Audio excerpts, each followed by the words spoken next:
Sometimes it takes just a single inspirational thought to massively impact your life. And today I wanted to share several of these life lessons and small little mindset changes that have helped me so much ever since I first learned them. And I hope it might do the same for you. Headspace is my favorite meditation app, but we're gonna chat more about them a little bit later. For now, grab a drink, get cozy, and let's get started.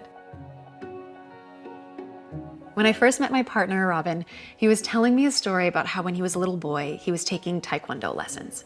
And sometimes he just couldn't kick high enough or he couldn't break the wooden planks. And so frustrated, he'd say, "I can't do it." And his teacher would reply, "No, I can't do it yet." And 5 years later, that little boy got his black belt. And what I love so much about this story is that from a young age, this teacher was essentially instilling in him a growth mindset instead of a fixed mindset. Because somebody with a fixed mindset believes that skills and talents are innate, something that they're born with. Whereas somebody with a growth mindset believes that hard work, rather than talent alone, is important in success. And it's one of the most powerful mindsets that you can have because it essentially makes time your ally. Eventually, everything is possible. So anytime you catch yourself thinking, "I can't do it," switch it to "I can't do it yet."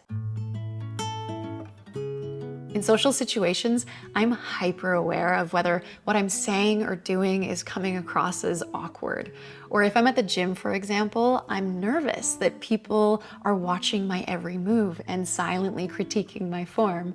And what I've come to learn is that this anxiety in psychology has a name. It's called the spotlight effect.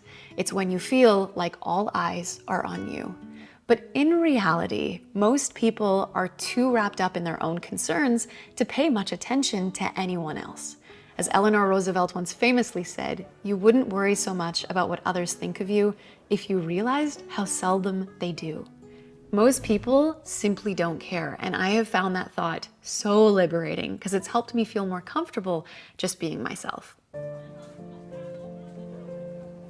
When we want to make a diet change, when we want to eat more healthfully, it can be really tempting to want to eliminate foods that we think are harmful, like cutting out chocolate and chips, for example. The problem with restrictions, though, is it can really mess up our relationship with food. And I'd like to think that all food has a place at the table, and it's more just about finding balance rather than strict elimination. So what if we shifted our focus from exclusion to inclusion? So instead of saying something like, "I want to stop eating donuts," we would say, "I want to eat more fruits and veggies." Instead of saying, "I want to stop eating out," we'd say, "I want to make food at home more often." It's more forgiving and more motivating because we're not focusing on what we want to eliminate. We're emphasizing what we want to add, creating a diet based on abundance. I wish somebody had told me this sooner, that it is okay to change. When I was in university and I had to change my major, or later in life when I completely changed career paths, I was consumed with this fear that I was just throwing away all of this time and effort that I had invested, and I was so embarrassed to admit to other people that I had changed my mind again. And it just felt like everybody else had their path figured out, and my uncertainty just felt like a personal failure. And the same fear even gripped me when I decided to go plant-based. I was hesitant to share the news with other people because I didn't know what they were gonna think. But what I've come to learn is that change is not something to be ashamed of. It's actually incredibly inspiring because it's a sign that you're listening to your inner voice and you're evolving into the person you're meant to become. But most importantly, be patient with yourself when you're journeying to a place you've never been before. My sister once told me, "How you brush your teeth is how you do everything." And literally the night before, I was thinking to myself, "Oh my gosh, I'm so restless when I'm brushing my teeth. I just want it to be over with as quickly as possible so I can move on to the next thing." And this kind of restlessness also spills over to other areas of my life. Like I am always rushing when I'm walking or rushing when I'm doing the dishes. And I think that's exactly what my sister was trying to tell me, that the way you do one thing is the way you do everything. If we're always feeling like we're in a hurry, if we're always feeling like we need to do more, our entire life starts to feel frazzled, overwhelming, and anxiety-inducing. And so the only antidote, I think, is to learn to slow down. But it's not just as easy as wanting to slow down, right? Because it takes practice, especially if we're used to rushing through life all the time.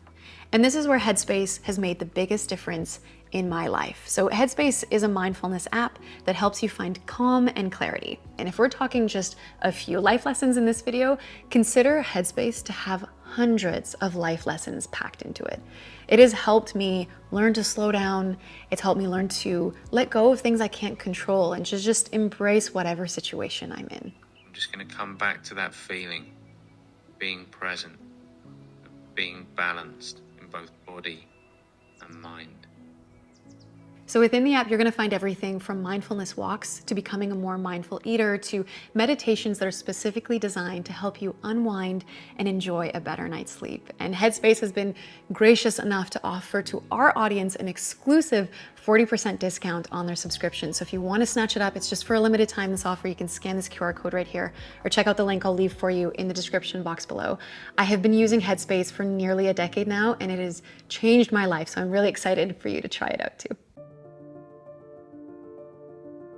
If you're consistently falling short of meeting your goals, the problem might not be you, but how you're setting up the goals. So let me explain. If you're somebody who's always feeling like, I want to get an A on my exam, or I want to win first place, or I want to reach 10,000 views on my video, these things can seem like great targets, but they're based on outcomes.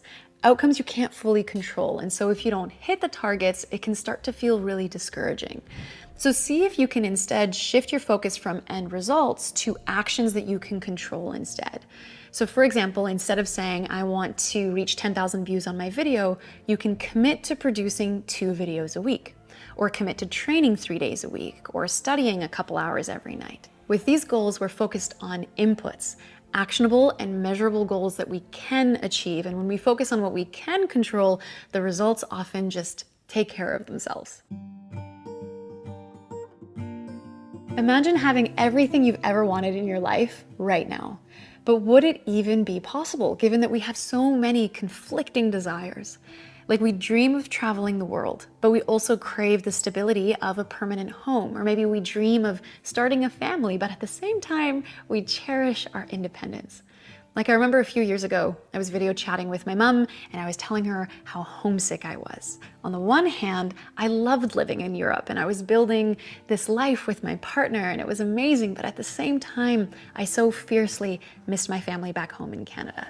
And my mom said, you will have everything you've ever wanted in your life, just never all at the same time. And that grounded me. It helped me so much. It helped me realize that our dreams and our goals, they often unfold in stages. And while we might wish that everything happens all at once, there's a beauty in each dream materializing in its own time. When I was working as a dietitian and somebody would come to me and say, hey, I want to follow this specific diet, or I want to try this juice cleanse, or I want to eliminate this specific food, what do you think? My response was always, can you imagine sticking to this way of eating for the next 5 years? If the answer is no, it's probably not the best approach. And it's just a simple question to help us rule out if what we're trying to follow is a quick fix. And when it comes to quick fixes, usually they only give short-term results. But real change happens with consistent effort over time, the daily habits. As Gretchen Rubin once said, what you do every day matters more than what you do once in a while.